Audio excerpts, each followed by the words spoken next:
नमस्कार, मैं हूं आपका दोस्त आलोक कुमार। अभिवादन स्वीकार कीजिए मेरा और इस सवाल का जवाब दीजिए, विपक्षी एकता ताश के पत्ते की तरह से कैसे बिखर गई? क्यों बिखर गई? आखिरकार क्या हुआ विपक्षी सुरमाओं का? बारी बारी से सब जाते रहे, गिरते रहे, ध्वस्त होते रहे। क्या इसके पीछे कारण है प्रधानमंत्री नरेंद्र मोदी के अंदर कोई चक्रवर्ती योग है? चक्रवर्ती योग वाले व्यक्ति के बारे में ज्योतिष में कहते हैं, उसका विपक्षी जब उसके सामने खड़ा होता है तो विपक्ष की तमाम ताकतें उसके अंदर समाहित हो जाती है। उसका चक्रवर्ती योग यथावत बना रहता है, उसका विस्तार क्रम जारी रहता है। प्रधानमंत्री जब बीजेपी मुख्यालय में 4 मई की शाम को आते हैं, उस बंगाली परिधान में आते हैं, घूमते हुए आते हैं, राष्ट्रीय अध्यक्ष नितिन नवीन का हाथ पकड़े हुए आते हैं और कहते हैं विपक्ष के लोगों को, देखो कैसे हमने गोमुख से लेकर गंगोत्री तक बारी बारी से तमाम राज्यों पर अपने अधिकार कायम कर लिया, भारतीय जनता पार्टी के पताके को लहरा दिया और असम जो ब्रह्मपुत्र का इलाका है वहां पर पहले जो बरकरार था उसे और मजबूत कर लिया। है ना बड़ी बात? निशान कोन के तमाम राज्य जो हैं, 7 राज्य हैं, वहां पर मणिपुर अगली बार चुनाव होना, हर जगह भारतीय जनता पार्टी है, भारतीय जनता पार्टी है। सिर्फ पश्चिम बंगाल की बात नहीं कर रहा हूं, मैं बात कर रहा हूं तमिलनाडु की भी। 4 मई को जो 5 राज्यों के नतीजे आए हैं उसमें से पश्चिम बंगाल की ममता बनर्जी और तमिलनाडु के MK स्टालिन विपक्षी एकता के धुरी बने पड़े थे। विपक्ष की जो उम्मीद थी इन्हीं 2 राज्यों में थी। उनको लग रहा था एक बार फिर से 2 साल पुराना वाला वाकया होगा। वो इसलिए होगा 2 साल पुराना वाला वाकया, मतलब ये बता दूं 2024 में लोकसभा चुनाव के दरमियान जो विपक्ष की चट्टानी एकता का कारण हुआ था। भारतीय जनता पार्टी के रथ को महज 240 सीटों पर रोक लिया गया था। भारतीय जनता पार्टी को जो 400 प्लस का नारा देकर के लोकसभा चुनाव में उतरी थी उसे महज 240 सीटों पर संतोष करना पड़ा था और विपक्ष ने चारों तरफ से घेर लिया था। उस विपक्ष के तमाम सिपाही बारी बारी से बीते 2 साल में ध्वस्त होते गए और जो 2 थे महत्वपूर्ण कड़ी थे वो MK स्टालिन तमिलनाडु के और पश्चिम बंगाल ममता बनर्जी, वो भी जाती रही। मतलब ये चक्रवर्ती योग का ही प्रतीक है। लेकिन इसके पीछे क्या विपक्ष ऐसे ही धराशायी होता रहेगा, ऐसा ही सिमट जाएगा, ऐसा ही खत्म हो जाएगा और आने वाले 2029 का लोकसभा चुनाव तक यही परिदृश्य बना रहेगा? या फिर विपक्ष उठ खड़ा होगा घायल शेर की तरह से, फिर से चट्टानी एकता या नए नैरेटिव के जरिए खड़ा होगा और बुलंदी के साथ लड़ेगा? जिस ढंग से ममता बनर्जी बार बार आंसू बहा रही है कहते हुए कि ये हार उनकी नहीं है, चुनाव आयोग की ने जीता है, ये भारतीय जनता पार्टी नहीं जीता, या तमाम लांछन लगा रहे हैं। जीतते तो ये सारी बातें नहीं करते। ममता बनर्जी 3 बार जीत चुकी थी तो उस समय तो ऐसा लांछन नहीं लगाया था। लांछन लगाने क्रम में थोड़ा सा संतुलित व्यवहार है MK स्टालिन का, क्योंकि उनको पता है जमीन पे क्या हुआ, कैसे विजय थलपति ने पूरे तरीके से रुइन कर दिया पूरे इलेक्शन को। उनकी तमाम व्यूहरचना, तमाम विकास की बातें, तमाम द्रविडियन पॉलिटिक्स की बातें जो एंटी BJP वाइब्स के तहत चलती थी वो सब सुनी नहीं गई, विजय थलपति जीत गए। तो वहां का तमिलनाडु की पूरी जीत बता रही है EVM में कहीं कोई दोष नहीं था, जनता ने जो चाहा वो किया, नैरेटिव गढ़ने वाला जो चाहा वो कर लिया। जो भले ही इसके बाद जो कुछ भी करना पड़े विजय थलपति को, जो वादे किए उन्होंने उसको निभाना कितना मुश्किल है नहीं है, ये अलग बात है। तो मैं बात कर रहा था भारतीय जनता पार्टी को अब क्या कोई चुनौती देने वाला नहीं बचा?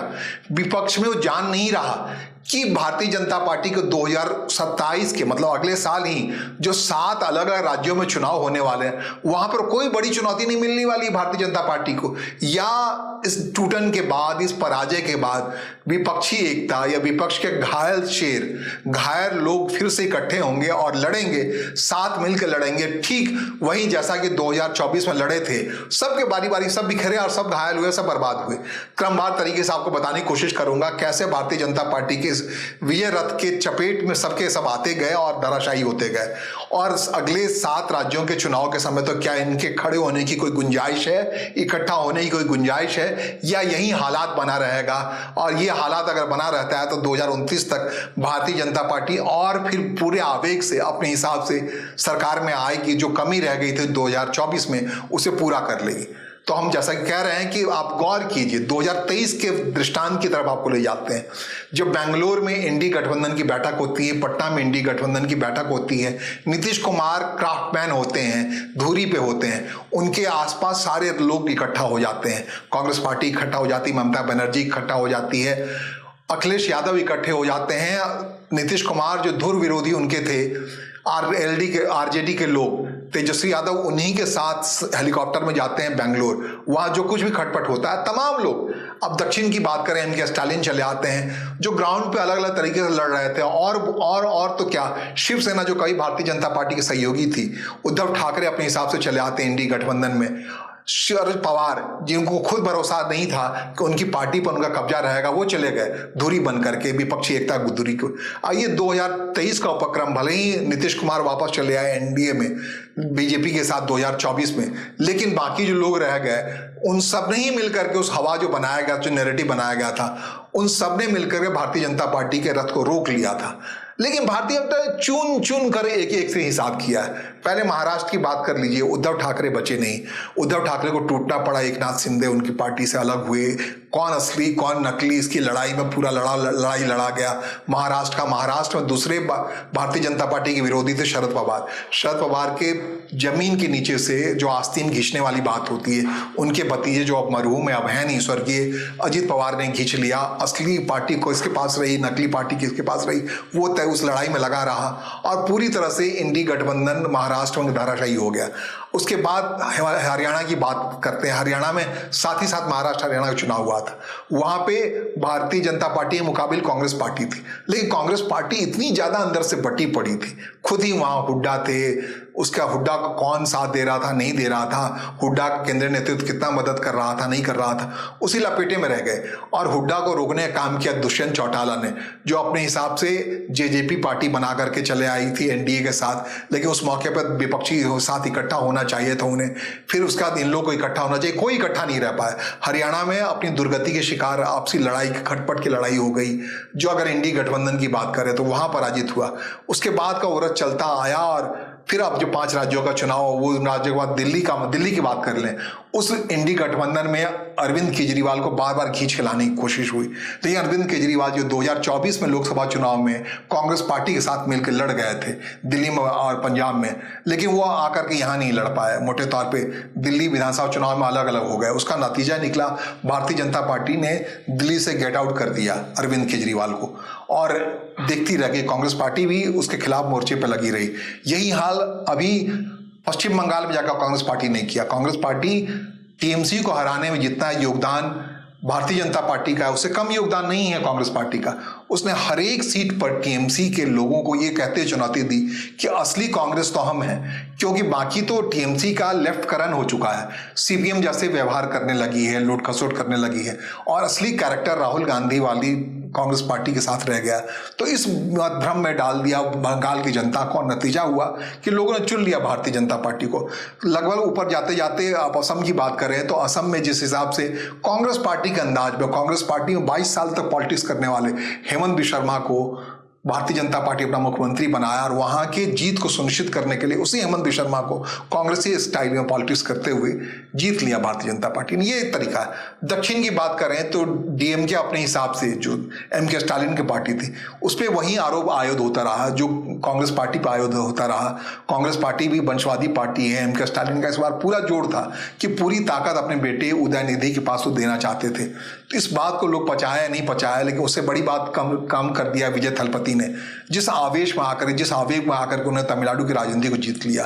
तो अब तमिलनाडु में कोई कहने की स्थिति में नहीं है कि वहाँ ईवीएम के साथ धोखा हुआ, ईवीएम के जरिए, जैसे ममता बनर्जी कह रही है ईवीएम चुनाव आयोग ने चुनाव हराया, लेकिन साफ दिखा ग्राउंड पर अगर ठीक से नैरेटिव काम करता है तो कुछ नहीं, ईवीएम शीवीएम कुछ नहीं होता है, चुनाव आयोग कुछ नहीं होता है, फेयर ही चुनाव होता है मोटे तौर पर। अगर विजय थलपति तमिलनाडु में जीत के आए हैं तो इसका यही नतीजा है। अगर केरला में कांग्रेस पार्टी के नेतृत्व वाली यूडीएफ जीत के आई है तो इसका मतलब कोई दोष नहीं है, यह नैरेटिव गढ़ने की बात है। एसआईआर हो गया, लोगों को हटाया गया, अरे बेटर चुनाव के लिए किया गया है। ये तमिलनाडु के नतीजे और केरलम के नतीजे बताते हैं कि विपक्ष के पास अब चुनाव आयोग के खिलाफ कहने को ऐसा कुछ नहीं है।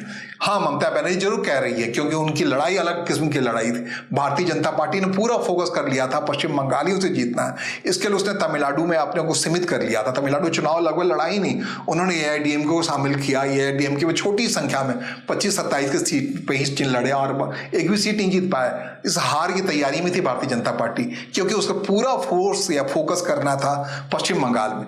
इस बीच में आपको कहना भूल गया मैं कि इस विपक्षी एकता को इकट्ठा करने में 2023 में जिस व्यक्ति का सबसे बड़ा योगदान था वो नीतीश कुमार थे। वो वापस 2024 के लोकसभा चुनाव में लौट आए।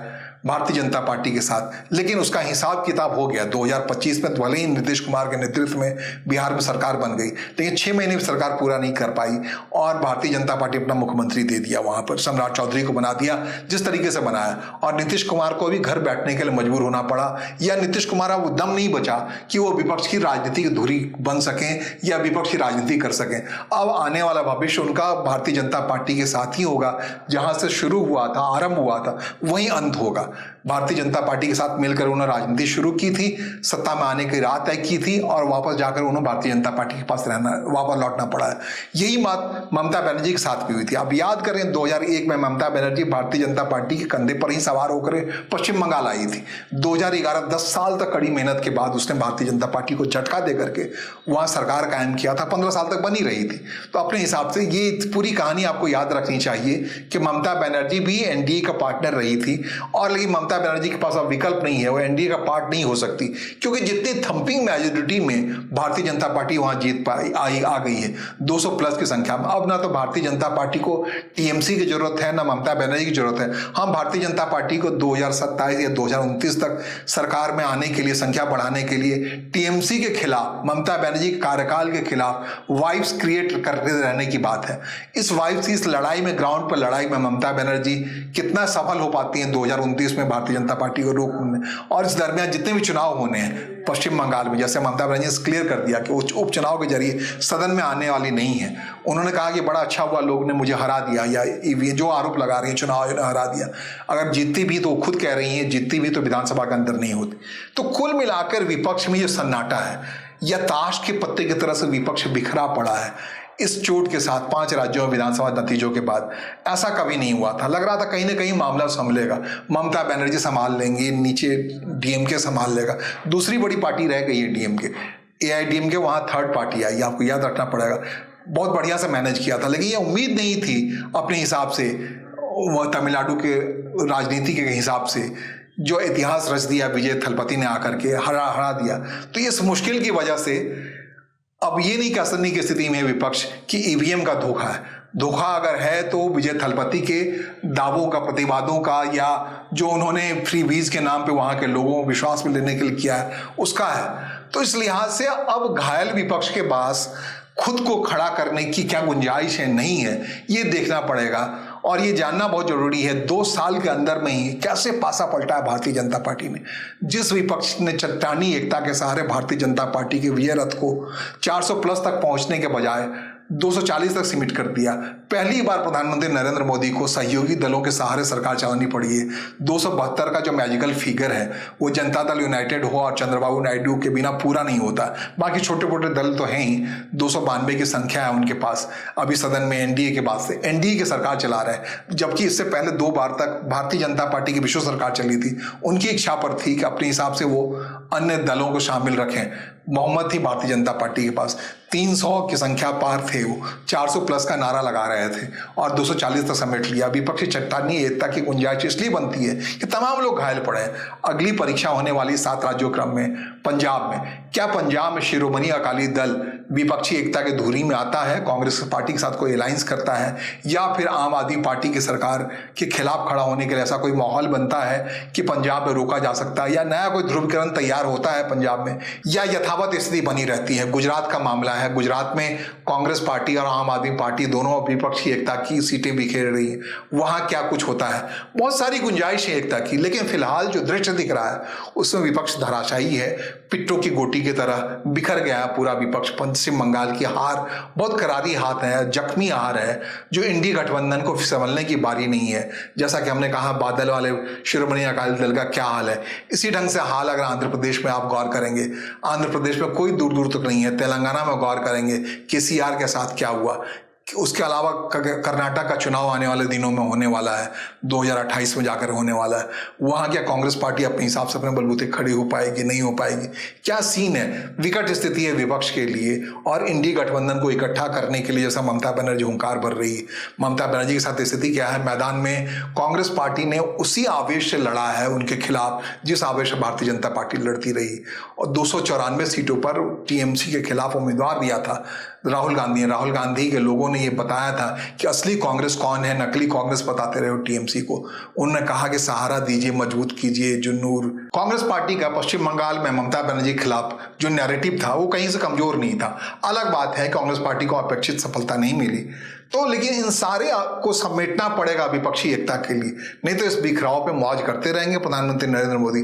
भारतीय जनता पार्टी कहीं से भी नहीं चाहेगी कि विपक्ष में जो अटर कंफ्यूजन है वो दूर हो, और अगर दूर नहीं होता है तो ये मुसीबत बनी रहेगी। घायल लोग ऐसे ही एक दूसरे के पर कटाक्ष करते रहेंगे, इकट्ठा होने का वजह भारतीय जनता पार्टी के लिए सत्ता में बने रहने का राह प्रशस्त करते रहेंगे। बड़ी बात है ना, गोमुख से गंगोत्री तक, अंग बंग कलिंग सब भारतीय जनता पार्टी के पास, भारत सत्ता भारतीय जनता पार्टी के पास, इंद्रप्रस्थ भारतीय जनता पार्टी के पास। इस माहौल में क्या पंजाब जो आने वाले साल में चुनाव होना है, अरविंद केजरीवाल खुद को बचा पाएंगे, वहाँ आम आदमी पार्टी बचा पाएंगी, या भगवंत मान खुद को बचा पाएंगे, या ये राह बना रहा है भारतीय जनता पार्टी के लिए मुस्कुराने का कि जिस पंजाब में अब तक वो बिल्कुल दूर रही है अगले साल वहाँ सत्ता में आ जाएगी, उत्तर प्रदेश में खुद को बचा पाएगी, उत्तराखंड में खुद को बचा पाएगी। ये सारे माहौल में तब होगा जब विपक्षी एकता नहीं हो पाएगा, और विपक्ष आज की तारीख में भी चट्टानी एकता के साथ खड़ी हो तो 2024 वाले हालात पैदा किए जा सकते हैं। ये देश के लोगों ने बता रखा है जब लोकसभा चुनाव में भारतीय जनता पार्टी को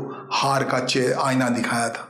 फिलहाल मुझे सुनने और समझने के लिए आपका आभार, नमस्कार, धन्यवाद।